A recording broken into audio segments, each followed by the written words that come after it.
Hai Sobat Makan. Di video ini Mimin ingin melanjutkan cerita One Punch Man versi One Sensei. Bagi sobat yang ingin melihat secara urut, sobat bisa lihat playlist yang sudah Mimin buat. Di sana sudah Mimin urutkan chapternya.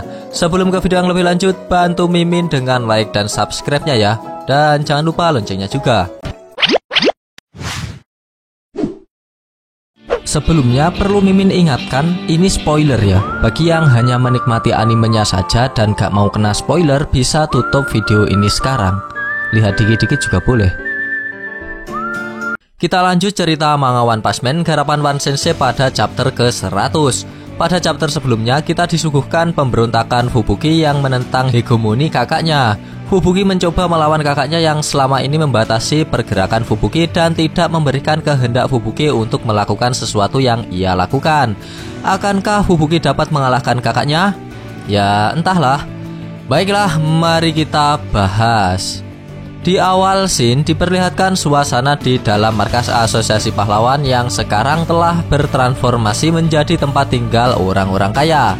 Sekarang di dalam markas Asosiasi Pahlawan tak hanya terdapat aktivitas terkait kepahlawanan, melainkan di dalam markas Asosiasi Pahlawan kini telah terdapat kolam renang, restoran, kafe, dan setelah ini akan dibangun sebuah mall. Tak heran jika suatu saat markas Asosiasi Pahlawan akan menjadi kota sendiri. Kota yang sangat aman karena di sana juga tinggal pahlawan pro yang siap kapan saja melawan monster. Kemudian di dalam restoran terdapat suatu perbincangan antara orang-orang kaya yang ada di sana. Mereka sangat bersyukur dapat tinggal di dalam markas Asosiasi Pahlawan dan mendapat fasilitas lengkap dan keamanan yang super ketat. Tempat ini jauh lebih aman dari perumahan mewah lainnya, kata salah satu orang di sana. Namun tiba-tiba belum berhenti mereka mengagumi markas Asosiasi Pahlawan merupakan tempat yang aman, mereka kemudian dikejutkan dengan getaran yang mirip gempa bumi. Sontak salah satu dari mereka bereaksi dan berkata, "Gempa bumi? Mustahil. Tempat ini terbuat dari teknologi anti gempa bumi paling mutakhir." Kemudian getaran yang mereka rasakan skalanya bertambah semakin besar dan semakin kuat. Kepanikan pun terjadi. Wah, gempa besar sekali.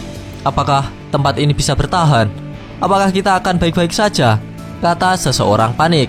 Lalu di dalam ruang operator, para pekerja mencoba menyelidiki sumber gempa yang terjadi. Nampaknya gempa yang terjadi itu berpusat di markas Asosiasi Monster.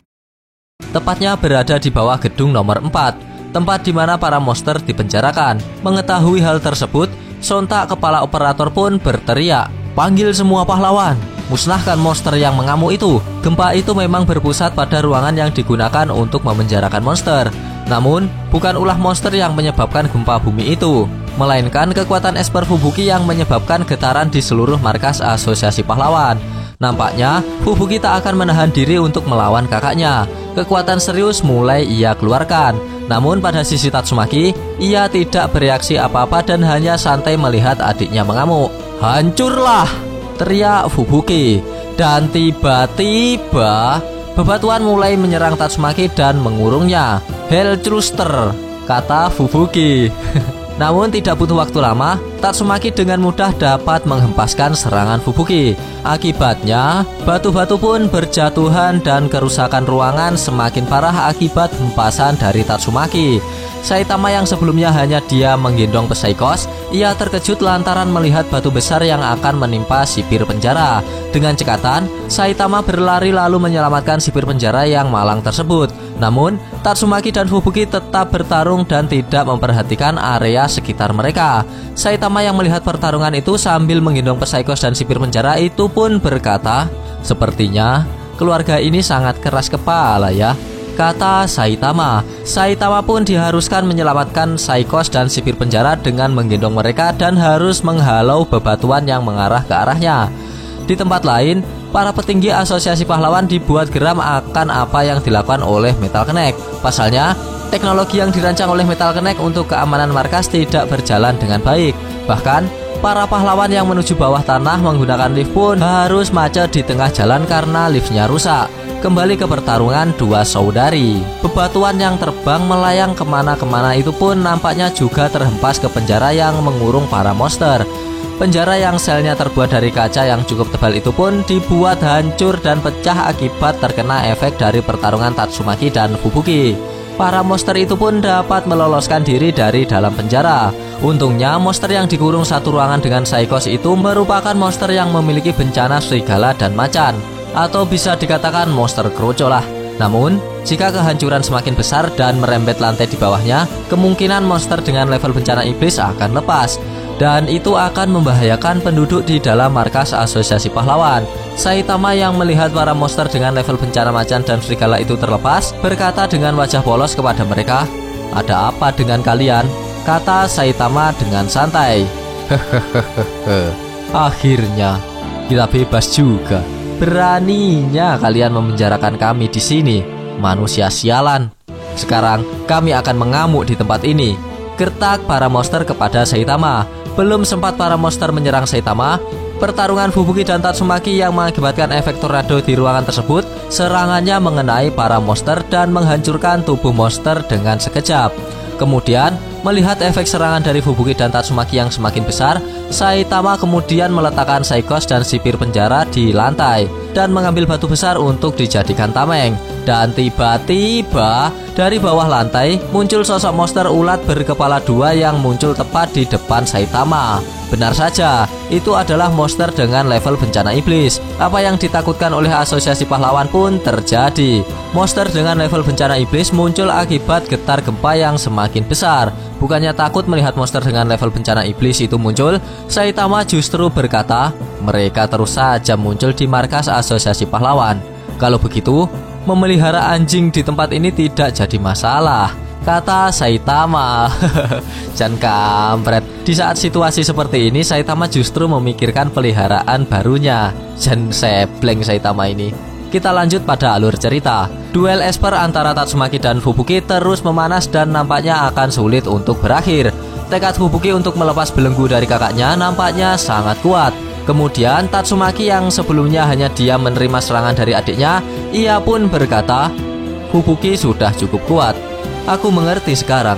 Fubuki pun akhirnya berhenti dan terkejut melihat sikap Tatsumaki yang akhirnya luluh. Kemudian Tatsumaki melanjutkan, "Maafkan aku. Ini salahku. Aku tidak menyangka kau akan selemah ini. Seharusnya selama ini aku tidak meninggalkanmu. Maafkan aku. Seharusnya aku terus berada di sampingmu. Aku juga harus berhenti menjadi pahlawan. Itu hanya membuatmu sengsara karena kau lemah. Mulai sekarang, aku akan mengurusimu lagi." "Baiklah, ayo pulang," kata Tatsumaki. Setelah mengatakan hal tersebut, Tatsumaki lalu menunjuk ke arah Fubuki. Dalam waktu sekejap, Fubuki dibuat kejang dan tak dapat bergerak. Aku tidak bisa bergerak. Sama sekali tidak bisa bergerak. Aku tidak bisa bernafas," kata Fubuki. Ketika Fubuki masih bertahan di dalam kekuatan espernya, Tatsumaki menceritakan jika pada saat Tatsumaki masih seumuran dengan Fubuki, ia masih lebih kuat dari Fubuki yang sekarang. Kemudian Tatsumaki mengatakan jika Fubuki tidak akan bisa berkembang jika terus bermain-main dengan orang aneh. Mendapat serangan dari Tatsumaki itu pun membuat Fubuki mengeluarkan darah dari mulutnya. Dan tiba-tiba, tanpa diduga-duga, Fubuki dapat melepaskan diri dari kekuatan esper kakaknya. "Pesicik Willer Win," kata Fubuki. Tatsumaki itu pun dibuat terkejut karena serangannya berhasil dipatahkan oleh Fubuki. Kemudian Fubuki menyerang balik kakaknya dengan menggunakan kekuatan espernya untuk mengganggu kekuatan lawan. Dalam jarak radius tertentu, seseorang yang terkena serangan Fubuki itu tidak dapat mengeluarkan kekuatannya. Lalu Fubuki berkata, "Bagaimana rasanya jika sentamu sendiri tersegel?" "Hah? Apa kau mengerti rasanya jadi orang lemah sekarang? Rasakan ini saat pertahananmu terbuka lebar." Hellstrom. Dan tiba-tiba, karena belum banyak yang subscribe, serangan Hellstrom Fubuki itu pun menjadi akhir pembahasan pada chapter kali ini. Kampret, padahal udah seru loh. Gak apa-apa, kita lanjutkan besok di chapter berikutnya. Bagi sobat yang suka pembahasan ini, bisa tekan like-nya, dan jika tidak, bisa tekan dislike-nya 2 kali biar aneh gak rugi. Jangan lupa komennya agar Mimin bersemangat dalam membuat konten. Dan yang paling penting, jangan lupa tekan tombol subscribe supaya sobat-sobat tahu updatean-updatean terbaru dari channel ini. Terima kasih telah menonton, sampai jumpa di video-video selanjutnya. Goodbye, dadah.